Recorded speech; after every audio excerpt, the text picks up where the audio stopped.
আসসালামু আলাইকুম। ছাত্র জনতার বিক্ষোভের মুখে বাংলাদেশের প্রধানমন্ত্রীর পদ থেকে ক্ষমতাচ্যুত হয়ে গত অগাস্টের শুরুতে শেখ হাসিনা পালিয়ে ভারতে আশ্রয় নেন। নাটকীয় পট পরিবর্তনের মধ্য দিয়ে বাংলাদেশের সরকার পরিবর্তনের পর পাকিস্তানের সঙ্গে বাংলাদেশের সম্পর্কের উন্নয়ন ঘটছে। অন্যদিকে নানা ঘটনা প্রবাহে ভারতের সাথে উত্তেজনা বেড়েছে বাংলাদেশের। এমন অবস্থায় পাকিস্তানের কাছ থেকে ৪০০ কিলোমিটার পাল্লার আবদালি ব্যালিস্টিক ক্ষেপণাস্ত্রের দিকে নজর দিয়েছে বাংলাদেশ। একটি রিপোর্টের বরাত দিয়ে এমনই দাবি করেছে ভারতীয় গণমাধ্যম মানি কন্ট্রোল।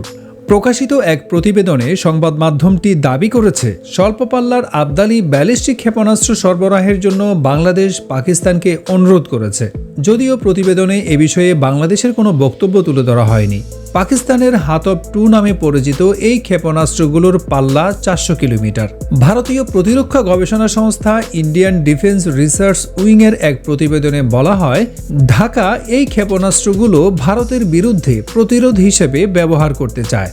এই ক্ষেপণাস্ত্রগুলোর স্বল্প পরিসর ভারতের সমগ্র উত্তর পূর্বাঞ্চল তথা সেভেন সিস্টার্সকে বাংলাদেশের নাগালের মধ্যে এনে দেবে। পাকিস্তানের মহাকাশ গবেষণা কমিশনের তৈরি এই কৌশলগত ক্ষেপণাস্ত্র ব্যবস্থা বর্তমানে পাকিস্তান সেনাবাহিনী ব্যবহার করছে। IDRW তাদের রিপোর্টে উল্লেখ করেছে, পাকিস্তানের কাছ থেকে কৌশলগত এই ক্ষেপণাস্ত্র বাংলাদেশের হাতে আসলে এটি ভারত ও বাংলাদেশের মধ্যে শক্তির গতিশীলতা পরিবর্তন করবে, যা সমগ্র দক্ষিণ এশিয়ার সামগ্রিক নিরাপত্তা পরিস্থিতির উপর প্রভাব ফেলবে।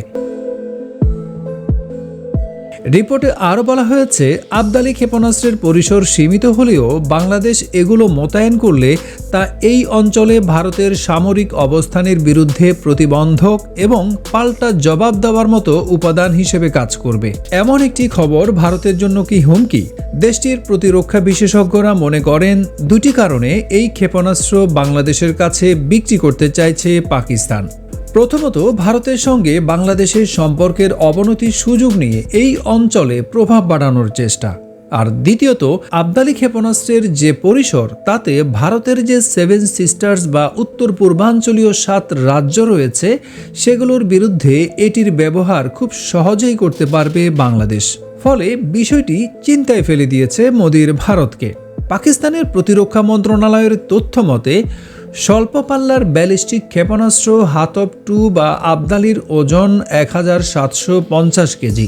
এই ক্ষেপণাস্ত্রে একটি একক পর্যায়ের কঠিন প্রোপেলান্ট ইঞ্জিন ব্যবহার করা হয়ে থাকে। এর আগে গত বছরের সেপ্টেম্বরে ভারতীয় সংবাদ মাধ্যম বলেছিল, পাকিস্তানের কাছে বর্তমানে পারমাণবিক ক্ষমতা সম্পন্ন 6টি ব্যালিস্টিক ক্ষেপণাস্ত্র সিস্টেম রয়েছে।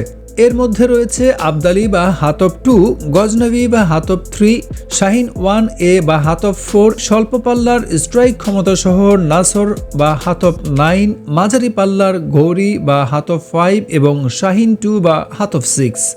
এর পাশাপাশি পাকিস্তান 2টি পৃথক পারমাণবিক সক্ষমতা সম্পন্ন ব্যালিস্টিক সিস্টেমে কাজ করছে। আর তা হচ্ছে মাঝারি পাল্লার স্ট্রাইক সক্ষমতা সম্পন্ন শাহিন 3 এবং মাল্টিপল ইন্ডিপেন্ডেন্টলি টার্গেটেবল রি-এন্ট্রি ভেহিকল আবাবিল। দর্শক, যদিও এই রিপোর্টের কোনো সত্যতা বাংলাদেশের পক্ষ থেকে নিশ্চিত করা হয়নি কিংবা বাংলাদেশের কোনো বক্তব্য সেখানে তুলে ধরা হয়নি, তবুও বাংলাদেশ কি পাকিস্তানের কাছ থেকে এ ধরনের ব্যালিস্টিক ক্ষেপণাস্ত্র কেনা উচিত বলে আপনি মনে করেন? কমেন্ট করে জানাতে পারেন আপনার মতামত। আজ এ পর্যন্তই। ভালো থাকবেন, সুস্থ থাকবেন। আল্লাহ হাফেজ।